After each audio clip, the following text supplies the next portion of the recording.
right. What's up, people? We're here. I gotta pay attention. It's Friday afternoon. Yeah, I feel a little sweaty. We're Sweaty. we're on the brink of like this beautiful weather, but it's still a little humid, you know. So we had the doors open, and I just sat down now, realizing I'm a little bit sweaty, a little sticky. It got down to like 57 degrees yesterday morning. That's the coolest it's been here in a long time. It's nice. Yeah, I like it. This time of the year is when, I mean, it's a little early. It'll heat back up again, but you know, come November through March is amazing here. Here we go. We're back up in the 80s for the foreseeable future. Yeah, but 80s is like, yeah, that's nice. Yeah, for us that's good. And the rain starts to slow down a little bit. So anyway, I got a lot going on. A lot going on. What's going on with the Civic? That's what people want to know. So as you can see from my dirt hands and grease nails, I've been doing some more tinkering. I had to wait to get a 3mm hub spacer for the spoon calipers in the front, so I couldn't drive around and test anything out, which has been good because I've been able to kind of test fit and playing with camber and toe and all that stuff. And so I just torqued the CE28s down, and they're the ones right now that probably fit the best. I need to get more fender rolling done in the rear, and I may remove the fender liner in the front. We'll see, or trim it out.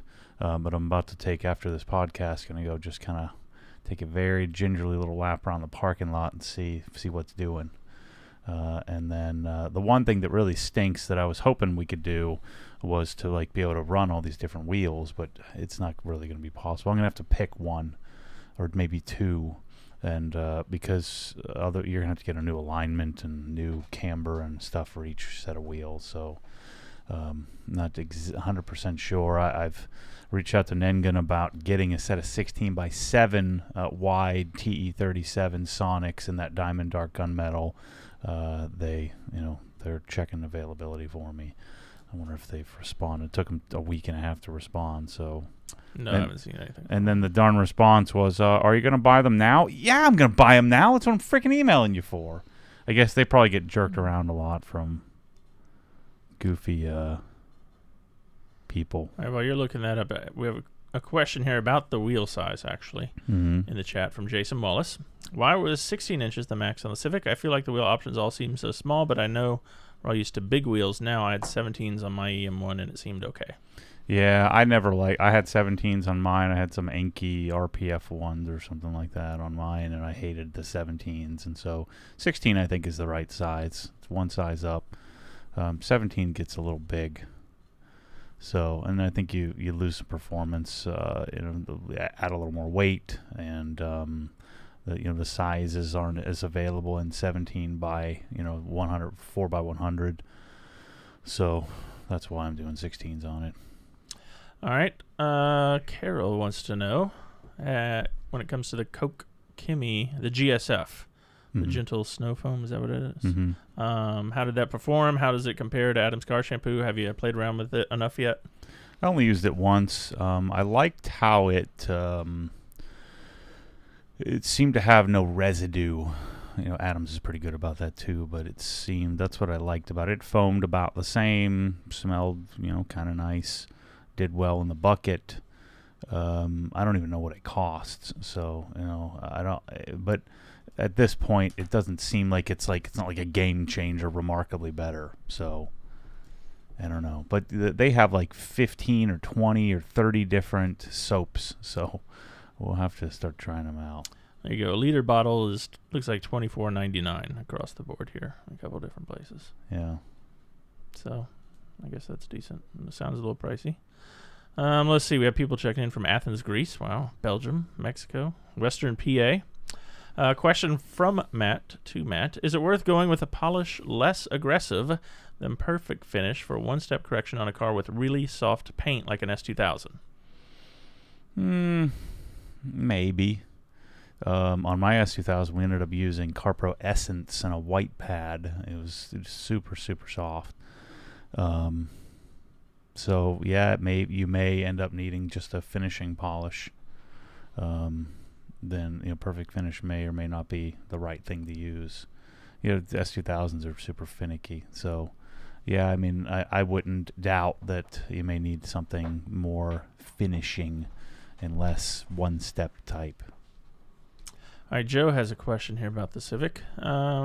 After all this, did you enjoy the whole Civic project, or are you too spoiled by Porsche at this point?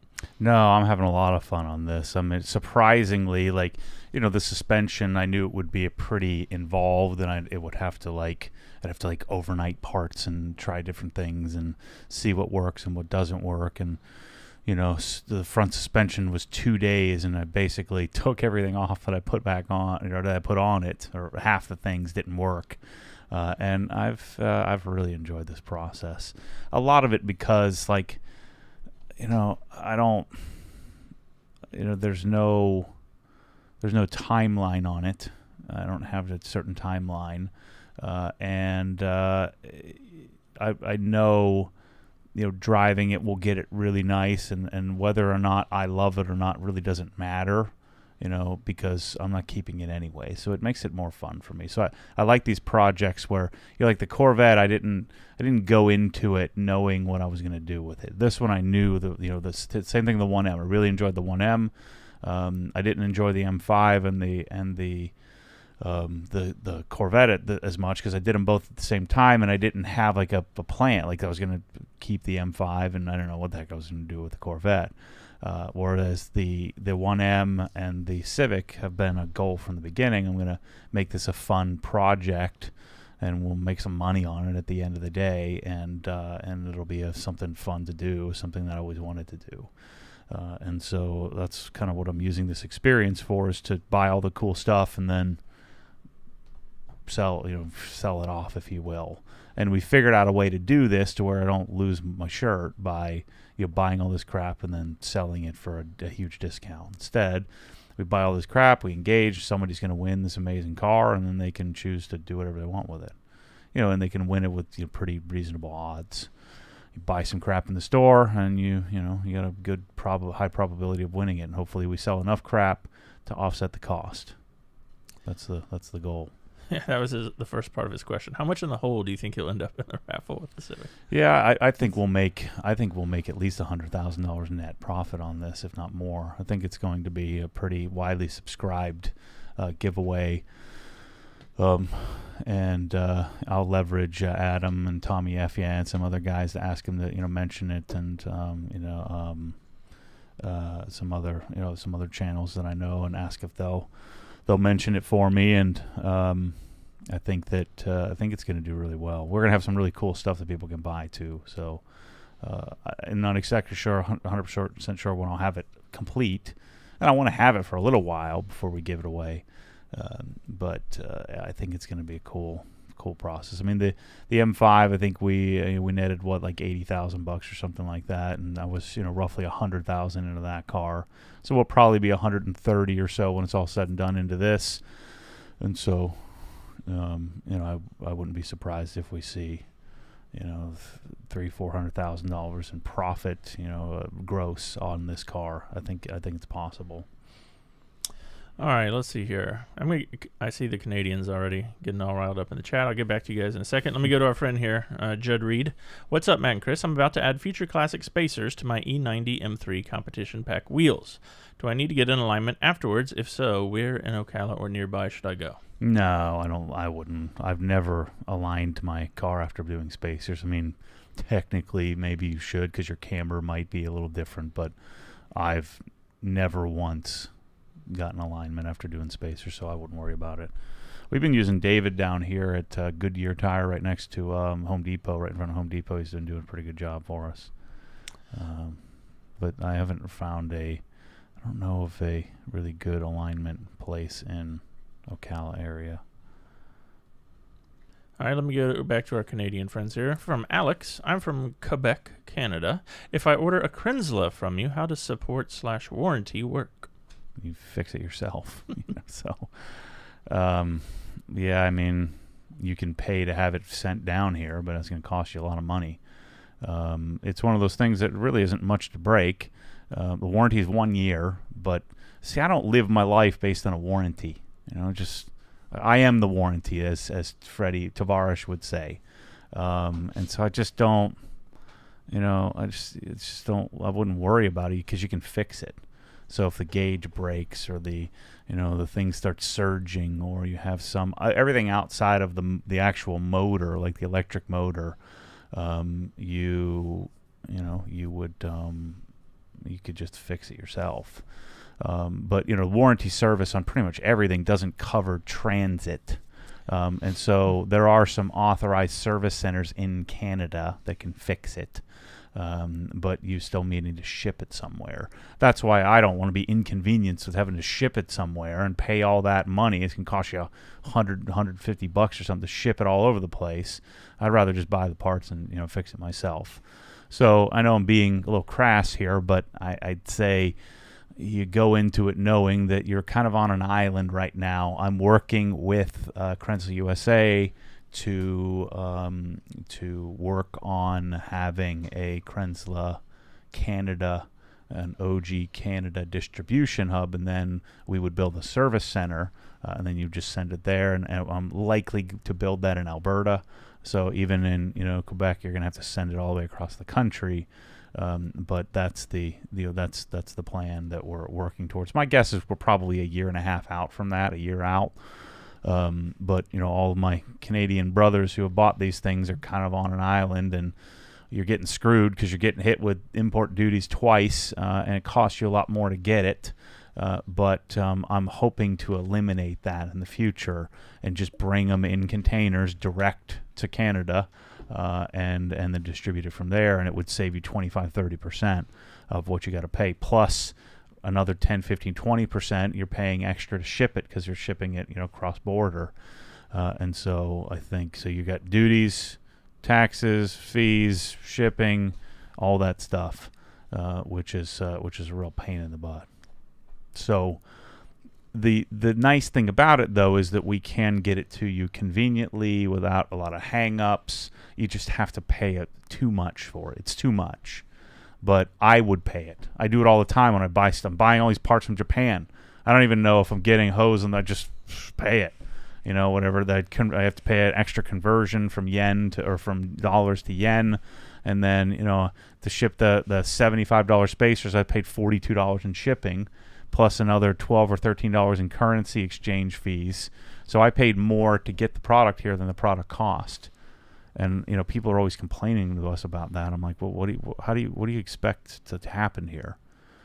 Do I expect Nengun to pay me to buy? So they sell it to me for $75, probably cost them $70 or $58 for that's their cost on it, and so they're going to eat $50 or $60, $70 in currency exchange and shipping costs. I mean, that doesn't make any sense. So I have no problem paying that. I want it. It's not here.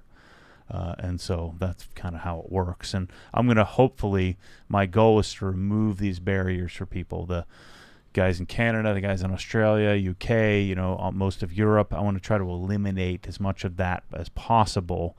I don't want to create silos of Obsessed Garage Canada, just because I don't want to have multiple existences. But I want to have it where you go to obsessedgarage.com, you order a bucket package, it comes to you, it costs you, basically the same thing it costs us here in the U.S. You pay a little bit of shipping, and you don't have any duties or taxes or fees or anything like that. That's the plan. All right, and all that thanks to Heartland, by the way. That's exactly what's going to happen. I'm almost done with the third round of. I'm on season 10, so I'll start over maybe in a couple weeks. Start at episode 1 again.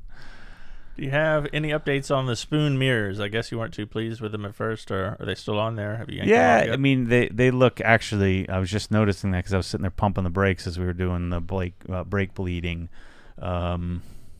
They're not bad, but it doesn't matter because I should have in my front porch right now. I have a set of spoon carbon mirrors, so we should I don't have to really worry about that because I'm gonna be putting those mirrors, the carbon mirrors, on instead.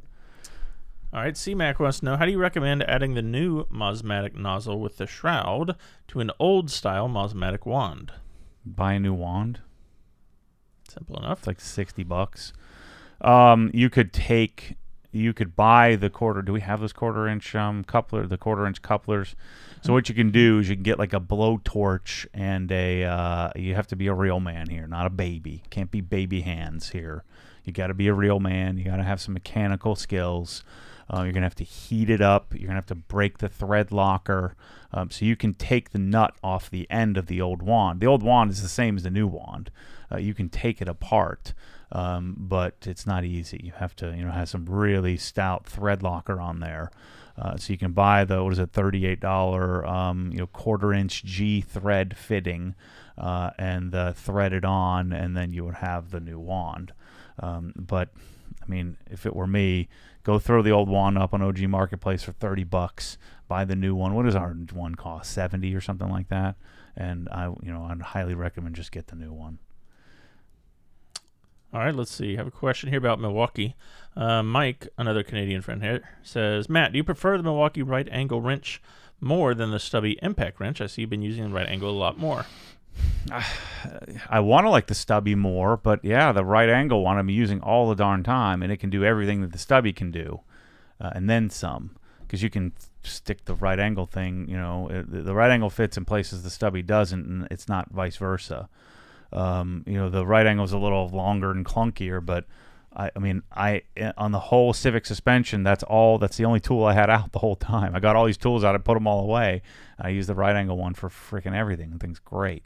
The only thing that's not great is I got it all stained up, so I'm gonna have to figure out what. We're gonna have a detailing series on how to detail and clean up your Milwaukee tools.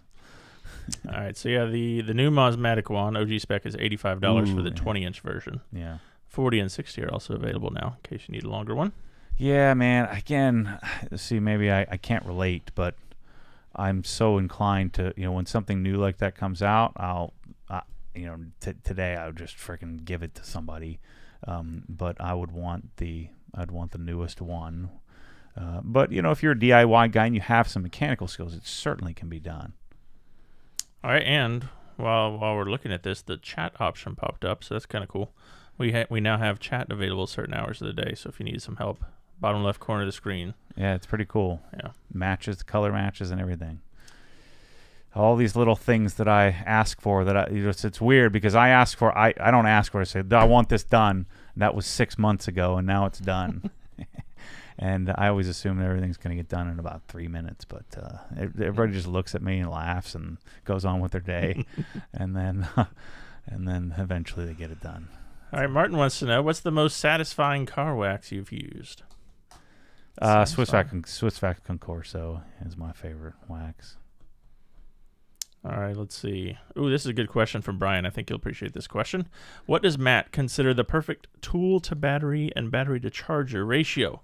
Looking to make a large Milwaukee order and don't want to get too many chargers or too many batteries. So chargers, I think you punt every single charger that they give you in the trash, and I think you want the one that we have in the store, the 6-bay, so it's 3 M12, 3 M18, the sequential charger. It's a rapid charger. I think it's $200, so you want that. And then I also have a supercharger. So the supercharger, mainly for the HD batteries, charges the HD batteries quicker. And so I have it set up. You could probably just get away with the rapid charger, but I wanted the supercharger and the rapid charger. I threw away all of the other chargers to come for free. And then I want one battery per tool. And if you want, shoot me an email and I'll shoot you the spreadsheet of the ultimate package and which ones you should buy the tool only and which one you should buy the kit. Because I did a cost analysis of, I spent so much time on this. And I'm not even 20% of the way through the project. Civic's got me a little distracted. I'm waiting on the next round of stuff to show up, all the bits and all that stuff, which I'm guessing should be here in a week or two, something like that.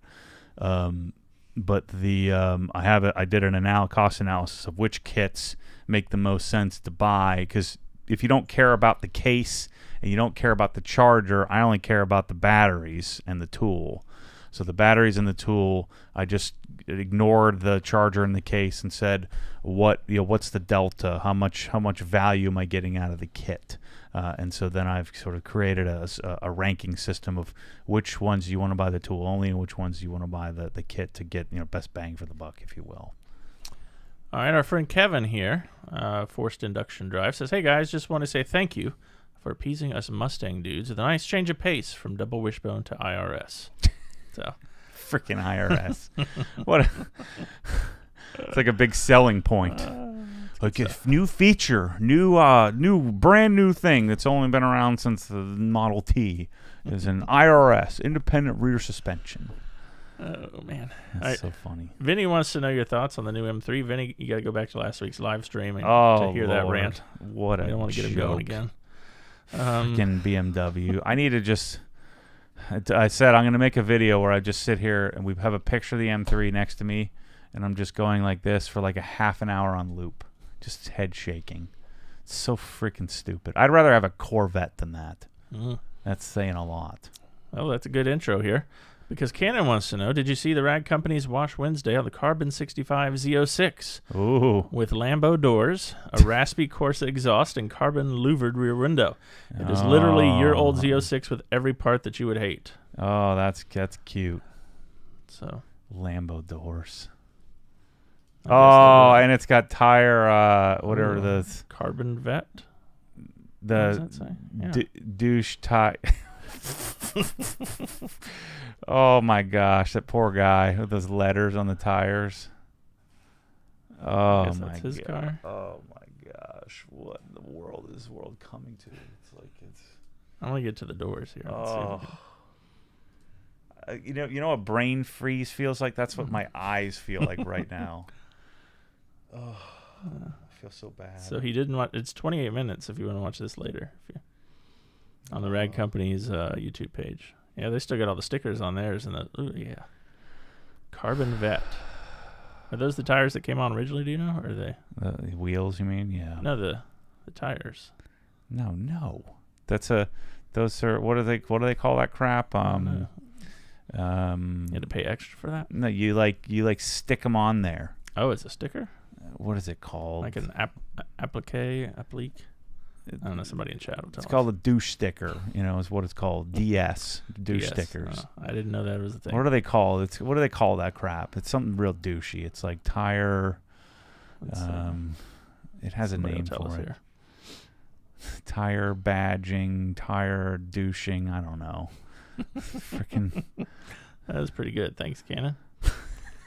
Oh man, I never got to see the doors. We'll find that later. Let's see, Matt. Who was the last person you palmed a hundo to? Shoot, I haven't done that in a while. I've been stingy on my hundos. We haven't had anybody coming here to give me any cash. And buying stuff cash. So I got my good red-blooded Republican gun safe. I got like $25K in cash sitting in there, and I don't want to touch it. So I don't want to pull any hundos out of my stack of cash. I got to get some gold bars. That's what I get. Got to get some silver coins and gold bars to put in there. And I got a flint in there. A flint? Yeah. In case you need to start a fire. I'm gonna call and I gotta call and get. I want to get like a manual pump put on my well. For when the Civil War happens, then I'm ready to go. Tire lettering? Yes, tire lettering. Oh, it's so douchey that I can't even remember the name. Tire lettering. If any of you have it on your tires right now, this is a public service announcement by Matt Moorman. Go and remove them immediately. You're an idiot. It's the stupidest thing ever. Tire lettering. Yeah, it's a thing. Oh. Just did a Google image search here. This is what you need on the M3. That's on the same par as putting, we drove by, Tommy and I drove by an F-150 that had the caliper covers that make it look like a big, like you have a big brake. It's like clips on to the the stock caliper. Oh, yeah, that's in the same category. Ooh, that's not very appropriate, but that's pretty funny. yeah, that's the message to me. Yeah, that's good stuff. Wow. You didn't even know that existed, No, did you? I didn't know that existed. Well, you've seen like white-walled tires, yeah, right? yeah. You know, like your truck tires probably have white lettering on the inside. Right. You face them inside. You don't want to face them. Yeah, everybody knows. Even you know that. And you don't know anything. Oh, my word, people. Don't do it. That's funny. Just stop. Stop this madness. All right. I bet you Jeff wants to do, tire lettering right now. They're probably sitting on his I'm desk. going to go smack him. He's sliding them back in the drawer right He's now. got it on his Federales. Oh, man. He's got some Federal tires. We've been calling them Federales. It says, what does it say? Made for America on those tires. All right. Straight from China. For the winner of the Civic, we have a list of directions on your maintenance for it to help the winner to keep it legit. No. The list is don't Watch the call videos. me. Yeah. That's the cardinal rule of the giveaways is don't frickin' call me. I'm not your personal mechanic. Figure it out. Go watch the videos. But yeah, we're gonna have a spreadsheet just for the fun of it, just to hack everybody off. In the spirit of not giving an F what anybody thinks, I'm gonna keep doing what I think is right for the car, and it's gonna turn out frickin' awesome. And we'll have a spreadsheet on all the stuff. And then I got to go and adjust the, because you have the costs. We're at 123,000 in cost, but some of the stuff I bought, like the suspension and stuff like that. So it's about 130K in, something like that. It's more expensive than a brand new GT4. I'll put it that way. Yeah, yep. Let's see. Canadians love OG. Thanks, Sean. That's good. Let's see. Matt, what have you heard that draws you to the 458 Speciale? The flat plane crank V8, the lack of turbos, or just the desire to experience Ferrari ownership? Well, else? Ed Bullion kind of talked me into it, when I was there doing his garage, and we went to dinner every night. We talked a lot about different cars and stuff like that. And, from a like-mindedness perspective, Ferrari ownership, Ferrari fans have a similar mentality that I have, about Porsche, and so there's the whole untapped, forget audience, it's more of just untapped future friends, future people that belong in this community, if you will, that I probably don't reach, that I could reach by having a Ferrari. And if I'm going to do a Ferrari, I love the idea of an analog, like best of the analog, naturally aspirated car. And so I've never even driven one. I have. I drove Jim Black's 488, which was freaking sweet. But I love the idea of that, and so I'll do my normal thing and maybe someday get one. And what I'd envision doing in the process here would be we're gonna move HQ, right? So we just got permits. I just wired funds, so we ordered the doors. So it's happening. So HQ distribution will probably move in December. Maybe mid-December, early January, depending on how close it falls and how much we're selling and how much we're moving, how much product is selling. So probably first week, second week in January, we'll move I'll move distribution out of here into there, get that set up. Then I'm hoping to have my garage break ground sometime around then, February, March, April, something like that. And I'll be cueing you into what I'm doing, but I'm going to build just a bare 4-car garage. It's gonna be. I'm not doing bathrooms. I'm not doing water spigots. Just building the garage. I'm gonna see what the cost is, but I'd like to pour most of the driveway and the sidewalks and get all that work done, and then make sure that this is where we're gonna live for a long time, and make it really nice. I'm gonna do cabinets and flooring and lighting, and air conditioning and all of that stuff.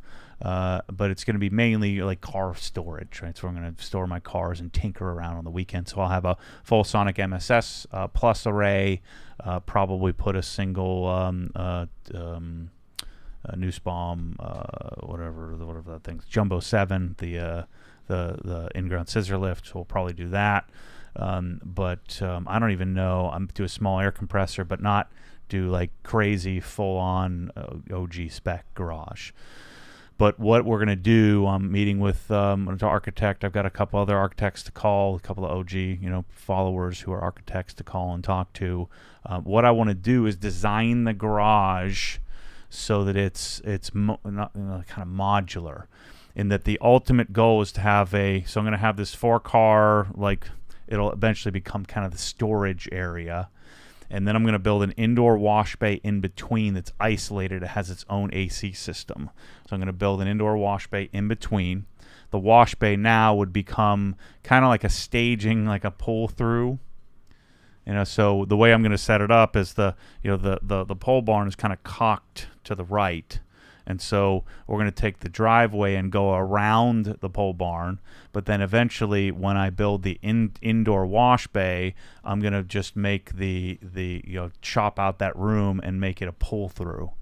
And so I could like pull a car into it'll just become just this big, porte-cochere thing, big pole barn that you just pull into for no reason, but just because you can. And so I'd got all the wash bay stuff when I build the internal wash bay, and then to the right of that, so the buildings will be connected with the wash bay in the middle. There'll be a 16-foot door. The wash bay will be all tiled, probably tiled the whole thing all the way up to the ceiling. Have crazy dehumidification, a separate AC system for just that room, which will be probably say 25 by 30 or something like that, and then 25 wide, 30 feet deep. And then I'm going to have the frickin' monster on the right of that, and that's where I'm going to build on top of the 4-car that I'm planning on building right now, which will be the start of this. Would be like 45 by 30, 45 wide, 30 feet deep, something like that. That'd be like an oversized 4-car garage, and then I'm going to build a 50 by 100 to the right of that. With a mezzanine and like a guest room and an office and and all kinds of stuff. So that's what I'm planning. But I'm going to work with the architect because I want to build a mezzanine, but I don't want to have poles on the first floor. So I don't know if that's possible. All right. What was the brand name of the rear camber arms from the Civic video? Rear camber arms are hard race. There you go, Vika Sagiri. There's your question answered. Sean wants to know here. My GT4 build locks next month. Mm-hmm. This will be my daily driver as well. Cool. Ignoring the fact that you don't want to be a baby, what do you think 50-year-old Maddie would decide on, buckets or standard two-way sport seats? It's so hard, man, because I was going to get the regular, two-way seats. It's so much easier to get in and out. It's so tricky because think about your whole life. I've always wanted like awesome seats. I want to have some killer, like buying some Recaros or something like that, some race seats that are still somewhat comfortable. So it's so hard because those seats, if you were to buy them, are like $12 or $13,000, $15,000 to try to buy, used secondhand. And you get them from Porsche for what, just $5,900 or something like that as an option. And so, they are a little bit of a pain to get in and out of. And you will wear them a little bit, so you can get some bolster protectors, which is kind of like putting, plastic on a couch. That's why I don't love bolster protectors. I've got a set to put in the GT4 from Crazy Eddie's. It's so hard because you'll be kicking yourself if you don't do it, but you're going to hate life if you do it.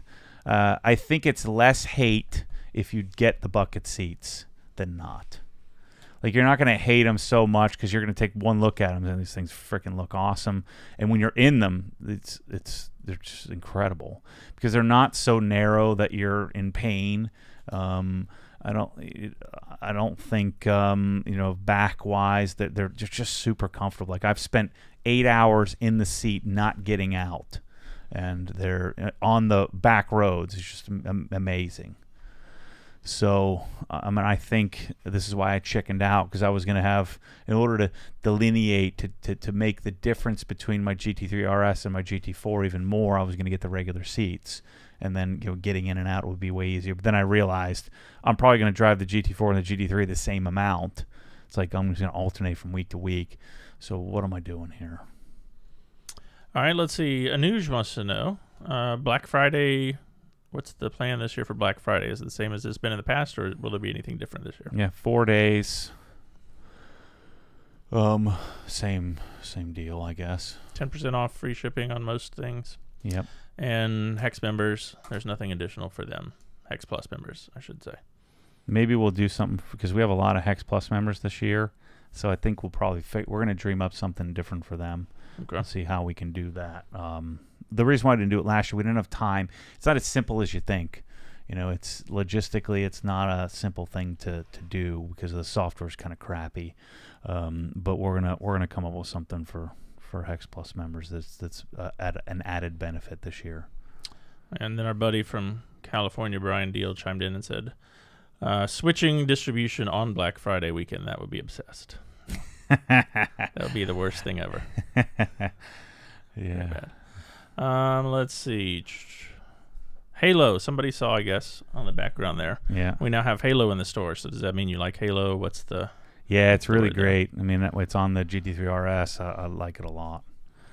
What I was afraid of is it was inferior on PPF to, CSL XO or CSU XO, and you can't really tell the difference, and that's what I was looking for. So I was waiting to experience it, and installation of its same process, super easy.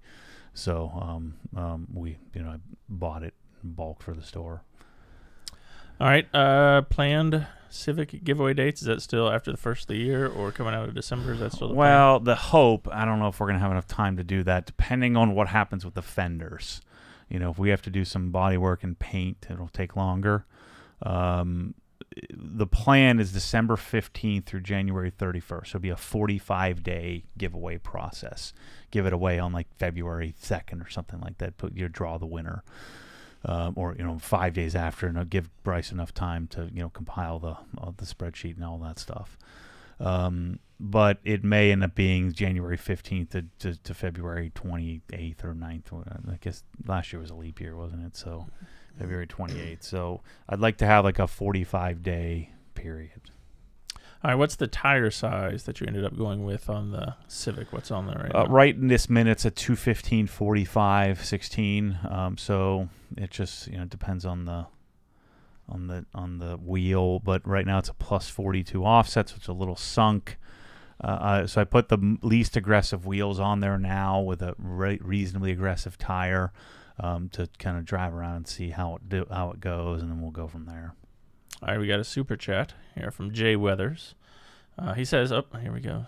Shame on you, Jay. What are your thoughts on the new G80 M3 and M4? So I talked about this in the the live stream last week. I mean, it's very clear what BMW's doing. They think they know better, right? So they think, hey, we're going to pioneer the industry because we've done it before. And when the E46, then the E36 came out, people hated it, but it was a small percentage. And then the E46 came out. Oh, it's they've lost their way. It's too high revving or whatever. It's just too big. It's too heavy. It's too whatever. And of course, they were right. The E60 is iconic. No one wanted an E60 when it was new. It was too much money, and no one wanted them. Now everybody wants an E60 M5. And so every single car they've come out with, BMW has been kicked in the nuts, saying you guys have lost your roots and you've lost your way and blah blah blah. And so the F80 sucks, right? It's a beautiful car, amazing. I think one of the best looking cars ever made. The F80, F82. I think the F80 looks much better than the M3 versus the M4. But they sold a zillion of them. People love that farting, crackling, popping nonsense.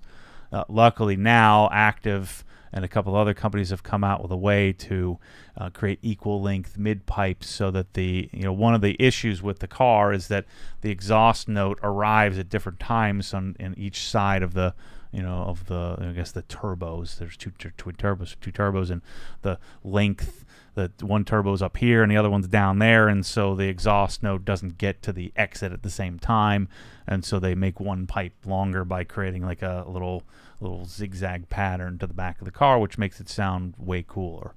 But it's still kind of a numb car. Pulls like a freight train, super fast.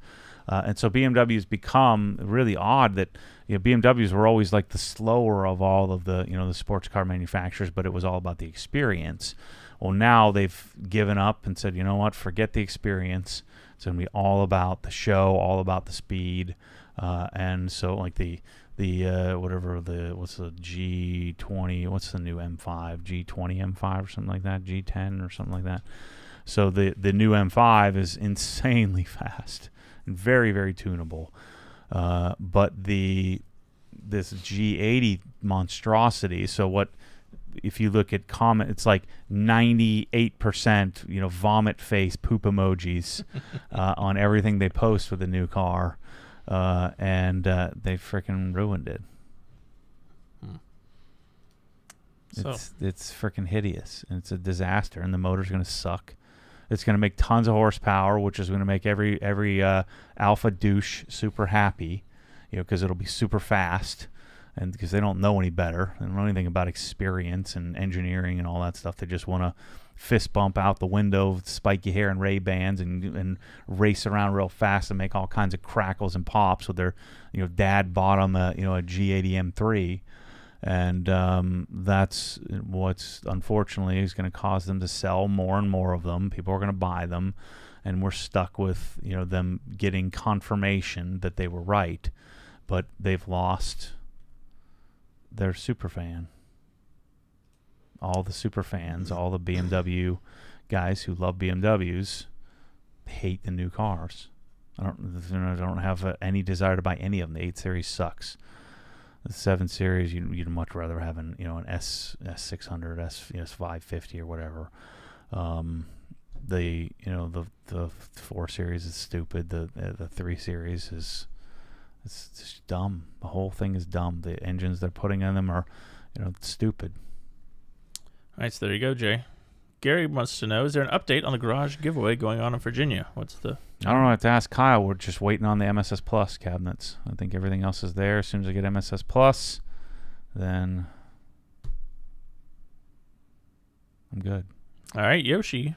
Oh, was that Sebastian in the chat there from Blend Mount? Yeah. I need the R7 clip for the E92. I need to change the radar detector in that. He wants to know, are you going to add a radar detector /mount section to your website? I think I am. I'm going to start making some calls on that. I got to call Ariel and talk him into me being his fulfillment source, and I'll split it with him. And that is the, what's his name on Vortex YouTube? Radar. Yeah, Vortex Radar. So he sells a guarantee of zillions of radar detectors, but he doesn't want to fulfill them. So let me do that for you, and I'll pay you more than your referral sources, Amazon and others, and we'll ship it faster and cleaner and better and all that stuff, and a better customer service and all that. And then I'll do all blend mount hardwire kits and mirror taps, and yeah. The trickiest part would be doing blend mounts. I would just do blend mounts for the cars that I know. All right, here, Yoshi, Super Chat, $19.99. How much for Matt to put tire lettering on his stinky old Civic? No, he's not getting me on that one. $10,000. I'm staying out of it. When I'm freaking putting some letters on there. Let's see. Oh, here's a good question from Brandon in the chat. When you had your original Civic, if you could pick only one of the upgrades you've done to your current Civic at no cost, which would you choose? The stereo, for sure. It's freaking incredible. All right. Jonathan wants to know how the Bay Optics headlights held up so far. Great. Yeah. It's done really, really well. I haven't noticed any condensation issues or anything. The light quality by updating the projectors, the lenses, and the bulbs is really incredible. And then the halos are cool because they're uniform instead of being all splotchy and kind of washed out with the way the normal ones look from the factory, even with like a Lux Angel Eye kit. So these look great. All right, let's see. Kyle says, now with the GT4 as the daily, is the M3 going to be sold? That's what's going to determine that is the garage. So if I get a garage built, then the M3 stays. If I can get it built within short order, not. So Monday, I'm talking with Rusty, the guy who designed the original version of the garage, And if we can get it built in 6 months or less, I'm going to keep the M3. The other thing that would dictate the speed is how quickly we get out of here, because then I can keep the M3. I'm really struggling with having the car sitting outside. I just don't like that at all. The M3 sat there for 2 weeks, just sitting there waiting for rodents and cockroaches and crap to get all in it, and I just don't like that. You drove it today, right? Yeah. Let's see. Yaya Jaber. Hope I pronounced that close to correctly. Any plans to lower the shipment cost to Middle East? Yeah, not anytime soon. Maybe when we start shipping out of the UK. But yeah, that's just kind of unfortunately that it's got to get on a plane, and it's got to. It's a long way. Yeah, and it's got duties and taxes and fees and all kinds of crap. We shipped some today to Saudi Arabia and Kuwait the other day, so there is stuff going over there. It gets there. Yeah, it's just it's so unfortunate. But just think about it logistically, what it costs to send a 30-pound box in a plane all halfway across the world. All right, let's see. Have you come up? This is from Corey in the chat. Have you come up with a GT4 vanity plate yet? I don't know if I'm going to do one. All right, Quattro Audi says, where do you buy your Yellowtech microphone mounts from? Mika? What's that place? Yeah, the Yellowtech Mika. ProAudio.com, I think, is where I usually get them from. They're not easy to find. Not very searchable at all either. Yeah, ProAudio.com is where I get it. We need to swap these out. I'm waiting to kick Chris out of my office and get him up to the new building. So that way I can have my office back, and then we'll change this. Yeah, do I get to design the office of the new place, or are you going to? You're getting you design your cubicle thing. Yeah, it's gonna be great. That's good. I'll get a phone booth. I don't trust you to design anything. I'm gonna get you something nice. Just give me a budget and freedom. No. It's, we're gonna have some weird you're gonna have some weird LED lights hanging from the ceiling and. Disco ball. It'll just be bad. I know it. $500 bottle of bourbon and a $2 desk. Yeah, I got a deal on this this vomit green and orange countertop desk. Look, and I got a lava lamp for free with it. Yeah, that's good stuff. Let's see. Sean wants to know in the chat, what's up with the bottles tips? When will they be back in stock? Press All stuff lands in Miami October the 8th, so hopefully that next week it'll be here. We have 21 pallets of Press All stuff coming. So that's the plan. I'm just happy I already paid for it. Yes. The new bottles will go live, Kyle, as soon as possible when they get here, because we don't have room for them. So we want them out the door. Yeah. Yep. Adam says, I know in the past you talked about a custom OG Rupes polisher for the giveaways. Yep. Is that still a part of the plan for future giveaways? Yep. And how about custom OG Flex polishers? Yeah, I guess we could do the Flex too. I'd have to get permission. The Flex doesn't lend itself as much because it's maroon. But yeah, we're going to do the LHR 15 for sure. Vomit face poop emoji has become popular in the chat here. That used to be a t-shirt, I guess. Telling you, go look at any post on like BMW or any site of the new M3 M4, and it's that vomit face, the green vomit face, and the poop emoji crazy. I've never actually used an emoji before, but if I did, that's what I would use. Vomit face poop emoji. Yeah. Matt, this is from Evan in the chat. Would you consider any of the current AMG products, AMG GT, C, or R, or an older AMG product like the SLS AMG? The only thing I would consider was if Chris becomes my personal driver, and I get an S600 AMG, that would be the only thing I'd consider. All the rest, they're freaking grandpa cars. It's like grandpa automatic transmission, and they sound like crap. The C63, the only thing it did great was sound awesome, and now the one sounds terrible, like worse than the F80 M3. I got an argument of YouTube battle argument on that. Like, look how great my C63 AMG S sounds. Oh man, it's like sounds like a giant V8 farting out of a plastic straw. And then at the end of it, they put some pops and crackles on. It's the stupidest, most horrible sounding thing ever. Ugh. Take like the C63 AMG Black, like the previous gen, whatever they call the E, whatever they call that, their W something or other. Man, things sound amazing. But the rear ends on those things are a disaster, just wheel hopping everywhere, sliding around all over the place. Couldn't handle to save their lives. But man, they sound good, and they went kind of fast in a straight line. But the new ones, oh my gosh. And you stuck with the MCT's goofy, fake, might as well just have a torque converter. It's a automatic hunk of crap transmission. It's terrible. All right, so the 600 though, when I'm your driver, do I have to wear a suit if I drive? Nah. Okay. I don't really care because we're gonna have the I don't want to see you. We're gonna have just the. put that. Okay.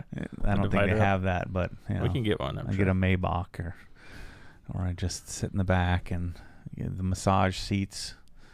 Get some of that sparkly stuff in the headliner, so it looks like I'm staring at the stars. I'm LED, saying woosah to myself the whole time, breathing deeply. You fall asleep and you wake up and wherever you want to be. Yeah, amazing. I get a good nap every day. All right, Richard has a good question here. He says he's looking forward to the next wash and chat. Is the GT3 RS due next, or what's up? Yeah, I got to wash it this weekend, so maybe I'll set up the old camera. See how lazy I'm feeling. Now people were chatting here about my office, the new place, the Corvette desk incoming. Chris's office chair will be the seats from the old Camry. No. You got to do what every car place does. So you got to get an engine stand or like an old piston. You got to get an old piston door handle, and then I get some brake pad doorknobs, and then I get like an old bell housing for the sink, right? And turn that upside down. That's my sink. And then I'm gonna get some get some neon Coors Light signs and get some big fat head decals of your 55 Chevy on the wall, and then your desk is gonna be everything's red for some reason. Everything's got to be red, like bright red, scratched up red, like swirled out, and that's gonna be your desk. And in the middle of it, you have pictures of all your all your old cars underneath the because you have the wood, but you got to protect the wood, so you got to put the glass over top of the wood, and that's where you put all the pictures underneath. And there's some crumbs underneath there from your last zebra cake escapade, and then you have for some reason you have like a 2007 calendar on the wall. With like half the dates crossed out, and it's like fixed on July for some reason because that's the picture you like the most. But as much car, like you got to have the racing seat, that's converted into an office chair, because that's super cool. I like that. It says like Corbeau on the back or some crap like that, and you have it custom stitched in like neon orange. That's what you got to get. Yeah, I'm looking forward to this. Your mouse pad is a really, really bad print of your old car that you had back in the day, your old Camry. I want to move right now. Stop buying car novelty furniture, people. You don't want an engine block card table, or you don't want a piston ring welded a coffee table. Stop doing that. It's freaking stupid. It's tacky. You have to fight it. I say this all the time. Fight the red stripe. Fight the red stripe around the perimeter of your room. I know you want it. I know that you think it's cool, but you've got to fight that. You got to fight yourself to the death. Because I'm just like you. I want to put stickers on everything. Like I get all these stickers. I'm like, oh man, that sticker's cool. Let me put it on my shelves. Let me put it on my computer screen. Put it on the back of my laptop. I have to like go to bed like in cold sweats because I want to put those stickers on everything.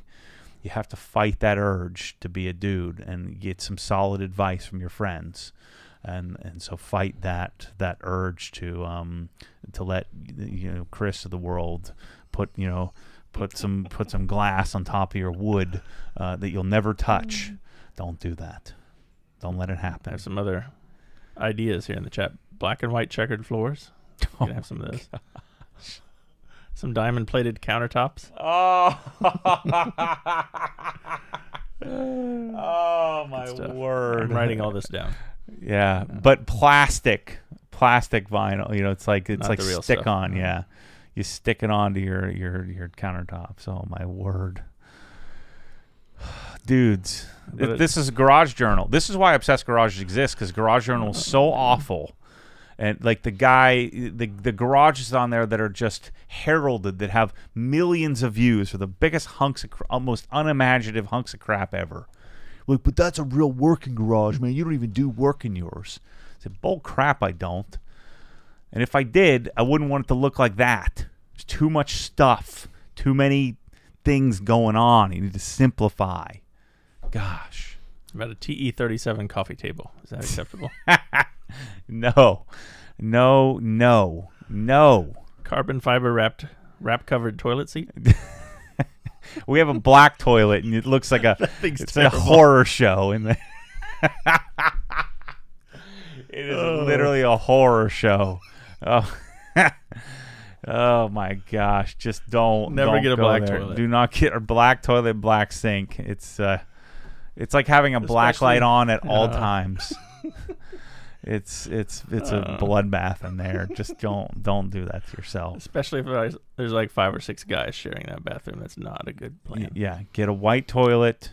You don't need to put your personal family crest in the middle of the floor. Don't do that.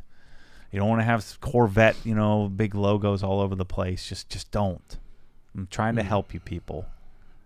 Thank you all for the ideas. That's some pretty good stuff here. I'm literally turning off like 50% of the audience that have each one of these things. Some guys, you're an idiot. That is, the red stripe on the wall is the way to go. Diamond plate on the countertops. There's like, everybody likes it that comes over. That's the guy equivalent of, like when a chick gets her hair cut and everybody's like, oh my gosh, it looks so great. If anybody ever tells you it looks so great, it looks terrible. Guaranteed. A Brembo clock? Do those exist? I guess so. Yes. Yeah. That's what you would love that. I know you would want that on the wall. The thing's like clicking. I'm getting one. I will literally punch it off the wall as soon as I walk in there. Oh, man. Brembo Good stuff. Clock. All right, let's see. Let me go to Super Chat here from Jay again. $5. Have you given any more thoughts on maybe going K series for the Civic? You need to ride them one night and day difference than a B series. No. What's a K series for? K series is starting the RSX, so it's a more modern, higher output. It's a 2.4 liter. Is that what the K is? They're either 2 liter or a 2.4, I think. I just don't want it. I don't want that. I think they vibrate the chassis a whole lot more. It's not you're Frankensteining it a bit, but yeah, it's certainly more modern, more tunable. There's more resources, but I wanted a B18. That's just what I always wanted. That's what I want in the thing. It's gonna be awesome. All right, Team Brahma. I remember him from last week. He's got a truck. He says he's hiding his lamp built off of an old Ford Power Stroke turbo. Oh Lord. Just melt it down immediately. Man. Just walk straight to the dumpster and throw it in there. And stop this old man nostalgia crap. You just don't save stuff. You don't need it. You want to turn your coffee maker in an old Honda intake or something stupid. Just buy like a legit coffee maker and it'll look good. Stop drinking coffee. That's what I say. Oh man. All right, so have you seen, there's a couple folks asking about Larry Casilla's garage video. Have you seen that? Is he violating a lot of these rules? Yes, he violates all the rules, yeah. Do the press-all sprayers fit on other bottles? For example, the Beadmaker bottle that you sell. I don't know. I don't think so. I think it's a different thread pitch, but I'm not sure. I haven't tried it. Probably wouldn't work very well. All right, and if you do the K-Series swap, does that mean you lose your AC? Looks like someone's saying something along those lines in the chat. Yeah, if that's the case, I'm definitely not doing that. But yeah, it's already done. I already have the motor. I already bought it. It's already paid for, sitting in John's shop, ready to go. So yeah, it's a done deal. All right, let me get a couple Instagram questions here. One from Matty Ice 685. Matt, I know you're a big stereo/audio guy. With that being said, what car manufacturers do you think have acceptable OEM stereos? Porsche and GM products seem to use Bose. Ford is B&O or Sony, etc. Just curious as to what your thoughts are. The only one I've ever really liked is the Burmester system. I think doesn't Mercedes have Burmester now as well? But the like the Burmester and the 911 is freaking awesome for for a factory stereo. It's great. If they would just offer that in a GT3, it would be the perfect car. It used to be amazing. Because that's been the best. The Mark Levinson system and like the Land Rovers is pretty legit. But my favorite has always been Burmester, since they keep it super simple. They don't do like 800 speakers. The B&O systems usually suck. Bose systems suck. Never been a fan of any of that stuff. The cheapo, Blaupunk and even the Dyne Audio stuff and the VW stuff is so watered down, and it's never been very good to me. It sounded very good. So that's always been my favorite, is the Burmester stuff. All right, Luke wants to know, would you ever get a Singer Porsche? No. What's a Singer? Singer is a resto mod, or it's a restoration of an air-cooled. What do they do? I think they do pretty much 964s, and it's no budget.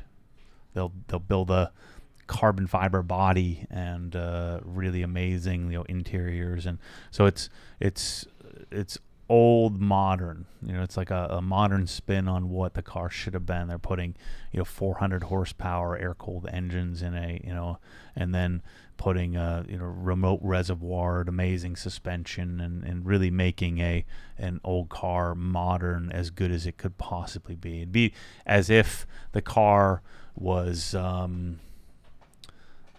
if it was continued on. And the funny part is, a lot of the Porsche guys that I know that are billionaire Porsche guys, they think Singer's junk, in comparison to what can be done, factory wise. Like one of my friends, Bob, I was like, what do you think about Singer? He went off for like half an hour, but he's also making he made a carbon fiber gas tank for his Americana GS, and has replaced every bolt with a titanium bolt, and it had developed all this hardware and stuff for it. So I don't have any Singer desire at all. I don't know. I don't just you'd have to have hundreds of millions of dollars to make that. I think something I would want.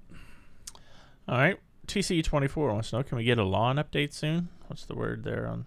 Yeah, this is going to be slow rolling here. We just got our soil sample report. We gained 2 to 4 tenths of pH. So we're at we were in the low 5s. Now we're in the high 5s. We need to get to a pH of 6.5. And we've noticed that they have a pretty sandy soil base, and so he's trying to get the whatever they call it, the biotics or something, or get the microbial level up and get the soil up, so we can retain more of the nutrients, the magnesium and lime and all the stuff they're putting down. So there's not really much to report, view wise. So we're probably a year away from it really taking off. All right, we got a super chat here from our friend Brian up in the New York area. I think he's looking to get you going here. Oh boy. He saw a product that you might enjoy, spray on graphene coating. Oh yeah. When's it coming to the OG store? Yeah, it's that simple. You spray on graphene. Yeah, it's a solid material that you just spray on, and it magically turns back from liquid to a solid with water, delivered with water. Works great. It's gonna change the world. Changes everything. Yippee. So there you go, Brian. There's your And then it looks like Bryce chimed in the chat. It'll be live in the store next week. I guess we have some on order. That's good. We better not. I'm disputing that credit card charge. No, I don't really have a problem with it. It's just it's bull crap. It's the same product, just with a different buzzword put on it. I want to see somebody show me how they're doing it. Show me how it's made. Show me. They won't. It's like Joe Biden saying, "Show me you're not a white supremacist." A supremacist. or vice versa. Say Antifa. Show me the graphene. I want to see it. I want to see how it's put in, and no one will, I guarantee you. When somebody makes it, you don't even have to, I don't even have to go there. Just make a video of it. Show me how it's synthesized. Show me how it's made. Why it's so much different. It's so slick. Well, so is every freaking other coating that's the same coating. Show me the graphene going in. It's not graphene. It's graphene oxide, refined graphene oxide. Totally different. But show it to me and I'm in. And show me how great it is. And show it to me at a microscopic level. You can't. Because they're taking the same bullcrap product and they're dropping something in there and calling it graphene, and that's what they're doing. And they're all sheep. They just follow each other. Well, somebody else is getting rich off of this, and I don't want to let it go. I don't want to miss out on it, so let me run some sponsored Facebook ads because these other companies are going to get a one-up on me, so we've got to make sure that we catch up. So let's sprinkle a little fairy dust in our spray bottle and call it something special, too. Yeah, get out of here. I don't get time for that crap. Here, Matt Duffy in the chat says he bought some new graphene body wash. Water hasn't touched him since. It just bounces right off. Can you bend your elbows, though? Doesn't it, like, harden where you can't? Well, graphene is flexible. It's more flexible. Yeah. All right, we have a super chat here from my WRX channel. It'd be cool to have Savage Geese review the Civic when it's done. Thanks for all the awesome content. I don't know if my fragile ego can handle Mark coming and tearing me a new a-hole. When I do all these Moton crap, because Mark is a big anti, you don't know how to drive, so why the heck are you putting all these fancy crap on? Why don't you go learn how to drive the car as is? So he would tear me a new butthole for doing all this crap. I say, screw you, Mark, I'm bigger than you, I'll take you out. Mark's super cool. He's easily, by far, I think, the best car review channel on the planet. And yet he has 500,000 subscribers. He should have 5 million. So good, so good. All right, we have more of a philosophical question here for you on Instagram from PCAR Art. If your son wants to go to trade school right out of high school and pick up a skill instead of going to a 4-year college, would you be okay with that, especially during these times when trade workers are doing super well? Probably not.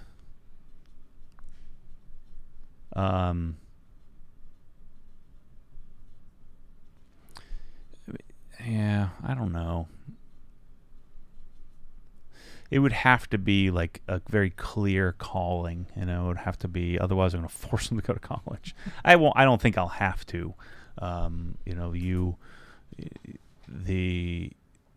me, the completion of a legitimate degree, not some University of Phoenix bull crap or something like some for profit, but like the true college experience. So if we're going to go get an online degree from Lackawanna Community College, then we're not even going to waste our time here. It's a complete waste of time.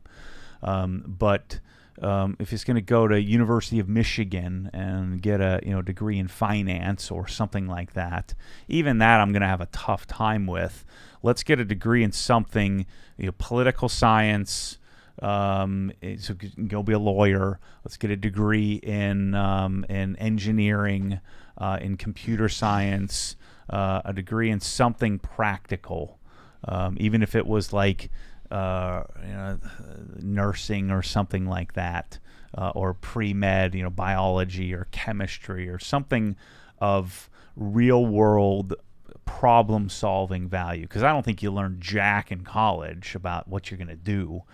What you would learn that in an internship or your first job, or you're growing up. You learn certain skill sets. But I don't know how it's going to go for them, because for my kids to see the modeling of a business, and I don't worry too much about it until they get in their teens. Then they're going to have to work. They're going to have to do something, and so I'd be interested to see what how how they do. But the advantage they're going to have is I'm going to be able to teach them how to chase passion, you know, and chase that way of being. And so that's where, if you're sold out on but I don't think your career choice should be, I'm going to be a BMW master technician. It's, how am I eventually, yes, I'm going to do that, and yes, to become an expert I might have to do that for a decade, but how am I eventually going to own a BMW dealership? You know, how am I eventually going to, you know, be a corporate executive for BMW if I'm going to take that path and not settle? And so that's the message that I'm going to drive home to my kids, is you don't settle. You keep chasing, you keep pursuing. You don't just get comfortable. I'm about as comfortable as I've ever been right now, and I feel super uncomfortable because I'm chasing the next thing. What's the next car? What's the next garage? What's the next building? What's the next distribution to Canada? What's the next? Because we could just sit back and I'll make a couple $1 million a year and sit back and just do what we're doing and be comfortable and show up to work every day. But I think that the key requisite for me and my kids is that they're gonna chase passion. I'm gonna help try to steer them toward that. The likelihood of that being an end-all be-all if you're going to trade school and you're going to be an AC tech for the rest of your life, I just don't think that that's going to happen for them because of what they've seen modeled. But whatever. You know, it's not my life, it's their life. Jason has some good advice here in the chat. He said, don't punish your kids and have them be lawyers. Source, I am a lawyer. Yeah, I'm with you. I'm with you. I'm just saying that if that was what your clear skill set was, to be able to read, interpret, argue, or craft language, whether it was, you know, become a patent attorney or a you had such a love of accounting and tax, you know, tax liability or tax law, you know, you just never know what your passion is, you know, and hopefully, you know, I knew I had a passion for problem solving, and, you know, engineering just fit very perfectly. Like around, I think probably when I realized what engineering was, so sometime around like 10th grade, I knew that that's what I was going to do. And I thought it was computer engineering because I love the darn, what was it, J&R Music World catalog, and I used to get all these, you know, computer catalogs and stuff. I didn't really like, programming was a nightmare for me. I just couldn't, I didn't think that way. But I also, you know, I loved electronics just as much, and so electrical engineering just made sense. In fact, I petitioned the school that, you know, I was so excited that one of the electives was audio engineering and DS digital signal processing later on, and they like did away with those two electives, and I petitioned and got everybody to sign a petition to bring those courses back, and I took the courses and I freaking hated them. Careful what you wish for. Yeah. All right, Ankit has a good follow-up question here in the chat. He said, what if your kids want to work at OG? Would you have them go out in the world and work somewhere else before coming to OG? Yeah, they've got to go and get a life, you know, and figure it out. Again, unless it's like just very clear, you know, this is the direction, that there's a very clear path. What I hope so much for them is that they leave and they cleave. You know, they leave and they detach, and then if they want to reattach, they can choose to do that. And I don't know, Michelle may think differently, but that kind of easy street, I'm gonna go into dad's business, I don't like that. I don't know that that's right. I don't know that that's a good deal. Go back, go out and develop a skill set, and come back and contribute.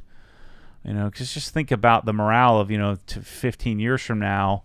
I say, well, Chris, you're the CFO, but Ryan's coming in to be, we're grooming him to be the whatever, the new CEO. Like, come on, that can't go well, unless it's just a clear, like, this kid's a frickin' rock star genius, you know, and we'd be crazy to not have him. So. But usually, I think what happens is a kid never clean. It was too good for him. He lived in the lake house and had a big room and had, you know, and a credit card and all this stuff. I don't know how that's going to work. I don't think about it very much. You know, people are always talking about you got to raise your kids, you got to teach them about how to save, and I could literally teach a 17-year-old in 15 minutes how to manage their finances for the rest of their life.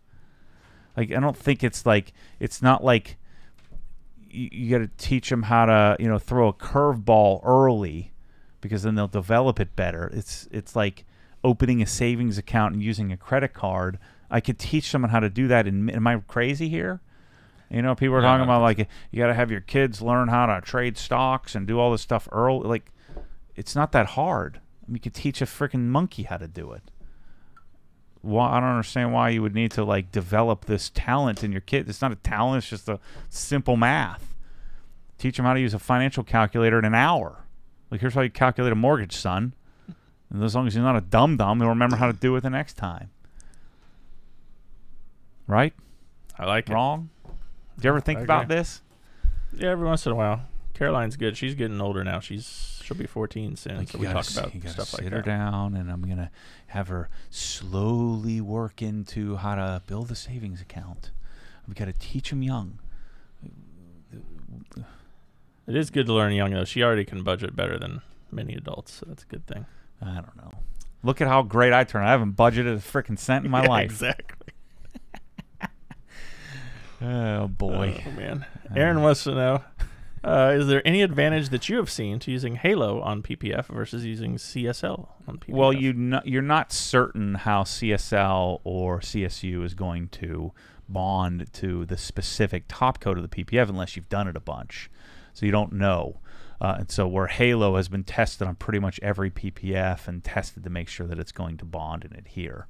And so that's why, like with S-Tech, we don't have a lot of experience putting CSU on it, so we know that Halo is going to work because Halo had been tested on DynaShield. So that's the main advantage, that you know it's going to bond and bond well and bond better because it's been tested. Now, as more PPF come out, well, you know, then you're kind of hoping that Rob and the chemists at G-Technic will continue to test. All right, that's all the questions we have today. It's 3:22. You got anything left you want to? No, we talked about the garage. Yeah. The press-all bottles is going to be eventually the next evolutionary step if they come and we work through a container full of bottles and they're functioning well enough. They're still going to fail. Some are still going to leak. The eventual goal is to get to where we have like some sort of semblance of like a 3-month or 6-month warranty on them or something. So these won't be warranted. It's still buy at your own risk. You're helping us develop this product line. We're on the 3rd iteration of the sprayer, for gosh sake. So they're playing ball. The IK sprayers are junk. So that was a promising thing that hopefully they were going to come out with a good sprayer, and they're terrible. So the press-all right now is still the best, the best choice for what we have. They sent me a prototype of a cap so we can start to ship, liquids in them. So, and then, Bryce is getting closer and closer to having a label for the, like the translucent blue bottles, the household sprayer, which isn't ideal, but I don't know that we're going to be able to do a label on the funky bottles. So that's going to be a big thing that eventually I want to bottle everything in a press-all bottle or in our own bottle. So bottles, sprayers, squeeze bottles, all that stuff. I want to develop an entire line so it all matches and looks cohesive. That's going to take a long time, but we're going to get there. All right, here you go. One final question to leave you with from your new friends at Stida.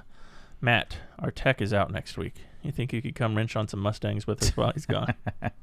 Zero chance of that. Oh, boy. I need to go do some flybys in Jeff's car when he gets his fender fixed. All right. So thank you all. And Ronan, the best ceramic for someone who's never applied one before, CSL. Super easy, yep. CSL. Crystal Serum Light, we have it. G-Technic in the store. Wipe on, wipe off. Look for high spots. Peace out. See you guys next week.